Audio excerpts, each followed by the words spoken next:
Անցած շաբաթվա բնական անոմալիաները ապրիլի 9-ից 15-ը ընկած ժամանակահատվածում ևս մեկ անգամ հաստատեցին, որ աշխարհի սովորական պատկերը ճաք է տվել։ Այնտեղ, որտեղ պետք է արդեն տաք լինի, ջուն է տեղում։ Այնտեղ, որտեղ սովորաբար զով է, այնպիսի շոկ է, որ ասես ամառվա գագաթնակետը լինի։ Փոթորկոտ քամիները քանդում են քաղաքները, մարդիկ խեղդվում են փոշու փոթորիկներից, իսկ բերքը ոչնչանում է հանկարծակի ցրտահարությունից։ Ավերված տներ, հարյուրավոր զոհեր, միլիոնավոր վիրավորներ։ Բոլոր մանրամասները թողարկման մեջ։ Տաջիկստան։ Ապրիլի 13-ին Տաջիկստանի Ռաշտի շրջանում 5.9 մագնիտուդ ուժգնությամբ երկրաշարժ է տեղի ունեցել։ Վնասվել են հարյուրավոր շենքեր, հիմնովին ավերվել են 94 բնակելի շենքեր։ Ցավոք, 3 տարեկան երեխան մահացել է տան պատի բեկորների տակ։ Օրվա ընթացքում 4 հետցնցում է տեղի ունեցել, 3-ից բարձր ուժգնությամբ։ Երկրաշարժը զգացվել է նաև հարևան երկրներում՝ Ուզբեկստանում, Ղրղզստանում և Ղազախստանում։ Չինաստան։ Ապրիլի 10-ին Չինաստանում աննախադեպ բնական աղետ է տեղի ունեցել։ Ուժեղ քամիներով ուղեկցվող ավազի փոթորիկները և կարկուտով տեղատարապ անձրևները հարվածել են երկրի հսկա տարածքին։ Չինաստանի հյուսիսը հայտնվել է աղետի էպիկենտրոնում։ Երկրի գրեթե 500 օդերևութաբանական կայաններում գերազանցվել է քամու առավելագույն արագության ռեկորդը ապրիլին։ Ավերածությունները հատկապես ուժեղ են եղել Հայբեյ և Հենան նահանգներում։ Այստեղ քամու ուժգնությունը հասել է 15 բալի, ինչը գերազանցում է վայրկյանում 46 մետրը։ Քաղաքներում լիակատար քաոս էր։ Պոկվել էին շենքերի տանիքներն ու պատուհանների շրջանակները, փողոցները լցվել էին բեկորներով, կոտրված լարերով, ապակու և այլ բեկորներով։ Պեկինում քամու պոռթկում է գրանցվել վայրկյանում 45.8 մետր արագությամբ, ինչը համեմատելի է երկրորդ կարգի արևադարձային փոթորկի հետ։ Քաղաքում ավելի քան 800 խոշոր ծառեր են տապալվել, հարյուրավոր մեքենաներ ջարդուփշուր են արվել։ 50 կիլոգրամից պակաս քաշ ունեցող մարդկանց խորհուրդ են տվել դուրս չգալ փողոց, որպեսզի քամին նրանց չքշի։ Աղետը կաթվածահար է արել տրանսպորտային հաղորդակցությունը։ Երկրով մեկ չեղարկվել է ավելի քան 3200 չվերթ։ Դադարեցվել է նաև գնացքների, այդ թվում արագընթաց երկաթուղային գծերի շարժը։ Հզոր քամիները ավազի փոթորիկներ են առաջացրել։ Ներքին Մոնղոլիայի, Ցինցյանի և Նինգքսիայի, Գանսու նահանգի և այլ շրջանների տարածքները ընկղմվել են դեղին ավազի խիտ շղարշի մեջ, որը ծածկում է երկինքը։ Տեսանելիությունը իջել է կրիտիկական մակարդակի, իսկ օդում ավազի ու փոշու կոնցենտրացիան, ընդհակառակը, գերազանցել է բոլոր ցուցանիշները։ Ականատեսների վկայությամբ մարդիկ նույնիսկ ստիպված են եղել քնել դիմակներով։ Փոթորիկը շատ արագ տարածվեց Չինաստանի հարավ և արևելք, տարածաշրջանները տարերքի կործանարար ազդեցության ենթարկելով։ Անհույ նահանգում ծառն ընկել է էլեկտրական հեծանիվ վարող կնոջ վրա։ Ցավոք, նա մահացել է ստացած վնասվածքներից։ Ցզյանսու նահանգի Նանջինգ քաղաքում հանկարծակի խոշոր կարկուտը վնասել է մեծ թվով մեքենաներ, ենթակառուցվածքներ և գյուղատնտեսական հողեր։ Իսկ Ցզյանսի նահանգի Նանչանգ նահանգում փոշու փոթորիկի պատճառով օդի աղտոտվածությունը 82 անգամ գերազանցում է ԱՀԿ-ի առաջարկած նորմը, ինչը շատ հազվադեպ է այս տարածքում։ Հարավային Կորեա։ Հյուսիսից եկող ցիկլոնի ազդեցության տակ Հարավային Կորեայում եղանակային պայմանները հանկարծակի փոխվեցին։ Ապրիլի 12-ին շատ շրջաններում ջերմաստիճանը հասել է գրեթե +25 աստիճան Ցելսիուսի, իսկ հաջորդ օրը կտրուկ ցրտել է։ Սեուլում առավոտյան ջերմաչափերի սյուներն իջել են մինչև 1.10 աստիճան Ցելսիուս, մինչդեռ ուժեղ քամու պատճառով զգացված ջերմաստիճանը եղել է -2.4 աստիճան։ Մայրաքաղաքային շրջանը նույնպես հայտնվել է փոշու բարձր կոնցենտրացիայի գոտում, որը քամին բերել է Չինաստանի և Մոնղոլիայի անապատներից։ Սակայն Սեուլի բնակիչների համար ամենացնցողը ձյունն էր, որը տեղաց ապրիլի կեսերին։ Սա առաջին անգամ տեղի ունեցավ 118 տարվա եղանակային դիտարկումների ընթացքում։ Բացի ցուրտ օդից, անձրևից և ձյունից, ցիկլոնը որոշ քաղաքներ է բերել քամի, վայրկյանում 30 մետր արագությամբ։ Այն արմատախիլ է արել ծառերը և քանդել է գովազդային վահանակները, վտանգ ստեղծելով հետիոտների և տրանսպորտային միջոցների համար։ Ռուսաստան։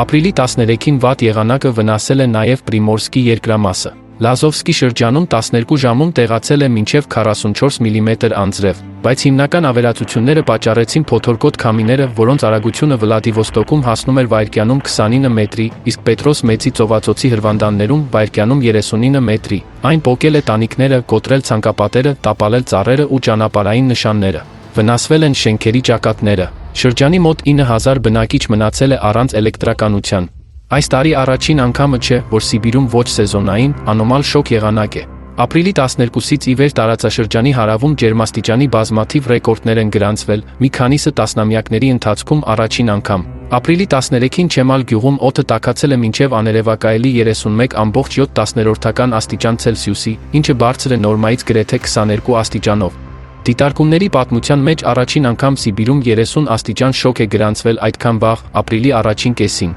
Անոմալ տաք էր նույնիսկ գիշերը։ Օրինակ, Օմսկում ապրիլի 11-ին, այս ժամանակին բնորոշ 0-ից ցածր ջերմաստիճանի փոխարեն, ջերմաստիճանը բարձր է +13-ից։ Ապրիլի 12-ին և 13-ին Նովոսիբիրսկում գերազանցվել են ամենօրյա ջերմային ռեկորդները։ Օդը տաքացել է մինչև 26 աստիճան Ցելսիուս։ Հարկ է նշել, որ արդեն մարտի վերջից այստեղ օդի ջերմաստիճանը մշտապես գերազանցում է կլիմայական նորմերը։ Աբական քաղաքում ապրիլի 14-ին օրական ռեկորդը գերազանցվել է 6.5 աստիճանով։ Մարդիկ, զարմացած նման բնական անոմալիայից, լուսանկարվում էին շապիկներով և շորտերով դեռևս մերկ ծառերի և սառույցով ծածկված ջրավազանների ֆոնին։ Միաժամանակ երկրի հարավում անոմալ ցուրտ է եղել։ Գրեթե ամառային մարտից հետո, երբ Կրասնոդարի երկրամասում, Ստավրոպոլի մարզում և Ադիգիայում ջերմաստիճանը բարձրացավ մինչև +20 աստիճան Ցելսիուս, հանկարծակի նորից սկսվեցին սառնամանիքներն ու ձյան տեղումները։ Ադիգիայի հանրապետության որոշ շրջաններում ձնակույտերի բարձրությունը հասել է 36 սանտիմետրի։ Սա անհավանական երևույթ է այս վայրերի համար։ Ռուսաստանի հարավում և կենտրոնում անսպասելի սառնամանիքները զգալի վնաս են հասցրել գյուղատնտեսությանը։ Ծիրանի, դեղցի և կեռասի բերքի կորուստները կարող են հասնել մինչև 40%-ի։ Թուրքիա։ Հզոր ցուրտ ճակատը երկրի առնվազն 25 նահանգներում առաջացրել է կտրուկ ցուրտ, ձյան տեղումներ և սաստիկ փոթորիկներ։ Աքսարայ քաղաքում մի քանի օրվա ընթացքում ջերմաստիճանը +26 աստիճանից իջել է -3 աստիճանի։ Աղետի հիմնական մասը բաժին է հասել Ստամբուլին։ Փոթորիկը պոկել է տանիքները և տապալել ծառերը։ Քամու կտրուկ տեղաշարժը հանգեցրել է նրան, որ քաղաքի երկու օդանավակայաններում էլ ինքնաթիռները չեն կարողացել վայրէջք կատարել, գրեթե արտակարգ իրավիճակում հայտնվելով վառելիքի պակասի պատճառով։ Երկրի մայրաքաղաք Անկարան գիշերը ծածկվել է ձյան շերտով, իսկ քամու արագությունն այստեղ հասել է ժամում 60 կմ/վ։ Ձյան տեղումներն ազդել են կենտրոնական և արևմտյան Անատոլիայի վրա։ Կաստամոնու նահանգի Ագլա շրջանում ապրիլի 13-ին ձյան ծածկույթի հաստությունը գերազանցել է 50 սանտիմետր, իսկ լեռնային գյուղերում այն մոտեցել է 80 սանտիմետրի։ Մեքենաները խրվել են ձյան մեջ, իսկ նահանգում տրանսպորտային հաղորդակցությունը կաթվածահար է եղել։ Տուժել են երկրի առանցքային գյուղատնտեսական շրջանները։ Տեղ-տեղ ջերմաստիճանը իջել է մինչև -15 աստիճան Ցելսիուս։ Գյուղատնտեսության նախարարության տվյալներով, երկիրն ապրել է իր պատմության մեջ ամենաավերիչ սառնամանիքները։ Հատկապես տուժել է պնդուկի բերքը, Թուրքիայի հիմնական արտահանման արտադրանքը, որը երկրին բերում է տարեկան մոտ 22 միլիարդ դոլար եկամուտ։ Հարկ է նշել, որ Թուրքիան ընկույզի այս տեսակի խոշորագույն արտադրողն է աշխարհում, որն ապահովում է համաշխարհային արտադրության 3/4-ը։ Մալաթիա նահանգում սառնամանիքները լուրջ վնաս են հասցրել ծիրանի պլանտացիաներին։ Կորուստները գնահատվում են 100 միլիոնավոր դոլարներ։ Իսկ Մանիսում վնասվել է խաղողի այգիների ավելի քան 75%-ը։ Տուժել են նաև ընկույզի, նշի, արևածաղիկի, կարտոֆիլի և դեկորատիվ մշակաբույսերի ցանքատարածքները։ Հնդկաստան։ Հնդկաստանի հյուսիսային նահանգները բախվել են մահացու փոթորիկների ողբերգական հետևանքների հետ։ Ընդամենը մեկ օրում առնվազն 102 մարդ է զոհվել հորդառատ անձրևների, ջրհեղեղների և կայծակի հարվածներից։ Ամենաշատ զոհերը գրանցվել են Բիհար նահանգում, որտեղ աղետը խլել է 82 մարդու կյանք։ Աղետների նախազգուշացման անկատար համակարգի պատճառով մոտեցող փոթորկի նախազգուշացումը չի հասել գյուղացիներին, և մոլեգնող աղետը նրանց գտել է դաշտերում աշխատելիս։ Ցավոք սրտի, դա հանգեցրել է մեծաթիվ զոհերի։ Աղետը լուրջ վնաս է հասցրել նահանգների էներգետիկային և ենթակառուցվածքներին։ Դելիում ամպրոպի և փոշու փոթորկի պատճառով չեղարկվել և հետաձգվել են թռիչքները Ինդիրա Գանդհի միջազգային օդանավակայանում, հազարավոր ուղևորների թողնելով ծանր վիճակում։ Ուժեղ փոթորիկը ավերածություններ է առաջացրել նաև հարևան Նեպալում։ Առնվազն 8 մարդ է զոհվել կայծակի և հորդառատ անձրևների հետևանքով։ Իրաք։ Ապրիլի 14-ին ուժեղ փոշու փոթորիկը, որը ձևավորվել է Սաուդյան Արաբիայի հյուսիսում, պատել է երկրի հարավային և կենտրոնական շրջանները։ Ցերեկը վերածվել է գիշերի, տեղ-տեղ տեսանելիությունը զրոյական է եղել։ Դա հանգեցրել է ճանապարհատրանսպորտային պատահարների և խաթարել է մի քանի միջազգային օդանավակայանների աշխատանքը։ Սակայն փոշու փոթորիկը ամենամեծ ազդեցությունն ունեցավ մարդկանց առողջության վրա։ Օրվա ընթացքում ավելի քան 3700 մարդ շնչահեղձությամբ դիմել է բուժհաստատություններ։ Նրանցից շատերը, այդ թվում երեխաներ, հոսպիտալացվել են։ Աղետն ազդել է հարևան երկրների՝ Իրանի և Քուվեյթի վրա։ Իրանի Խուզեստան նահանգում ապրիլի 15-ին օդում մինչև 10 միկրոմետր աղտոտիչների կոնցենտրացիան տեղ-տեղ 67 անգամ գերազանցել է թույլատրելի սահմանը։ Քուվեյթում քամու պոռթկումներ են գրանցվել ժամում ավելի քան 80 կմ արագությամբ, ինչի հետևանքով երկրի որոշ շրջանները հոսանքազրկվել են։ Այսօր, երբ ավելի շատ մարդիկ են ականատես լինում բնական աղետների և անոմալիաների աճին, ապա տեղեկատվությունը շարունակում է տարածվել լրատվամիջոցներով։ ԶԼՄ-ները չեն բացատրում բնական աղետների աճի պատճառը։ Մեզ ցույց չեն տալիս կարևոր փաստերը։ Եվ ամենակարևորը, լռում են այն մասին, որ կա լուծում, որը կարող է կասեցնել աճող աղետները և կանխել վատագույն սցենարը։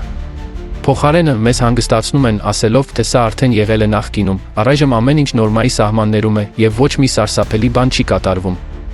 Առաջներում կարելի էր պարզապես անտեսել նման անհեթեթությունները։ Բայց ոչ այսօր։ Այսօր գինը չափազանց բարձր է, քանի որ խոսքը ողջ մարդկության ապագայի մասին է։ Ինչու, տեսնելով, թե ինչ է կատարվում, շատերը շարունակում են հավատալ այս հեքիաթներին։ Իսկապես կարծում եք, որ դա ձեզ վրա չի ազդի։ Դուք, ինչ է, ապրում եք մեկ այլ մոլորակի վրա։ Ի վերջո, բոլորն էլ ունեն մտերիմ մարդիկ, ընտանիքներ, երեխաներ։ Ադեկվատ մարդը, իմանալով սպառնալիքի մասին, փոխանցում է տեղեկատվությունը և ելք փնտրում։ Եթե մենք ցանկանում ենք պաշտպանել կյանքը մոլորակի վրա, ապա պետք է ուղղակիորեն խոսենք իրական վտանգի մասին, համաշխարհային երկրաբանական և կլիմայական փոփոխությունների, երկրի ընթերքում տեղի ունեցող գործընթացների մասին։ Շատերն իրենց անզոր են զգում, կարծես թե իրենցից ոչինչ կախված չէ։ Բայց դա այդպես չէ։ Միլիարդավոր մարդկանց կյանքը կախված է մեզանից յուրաքանչյուրից, ներառյալ նաև նրանց կյանքը, ում մենք ամենաշատն ենք սիրում։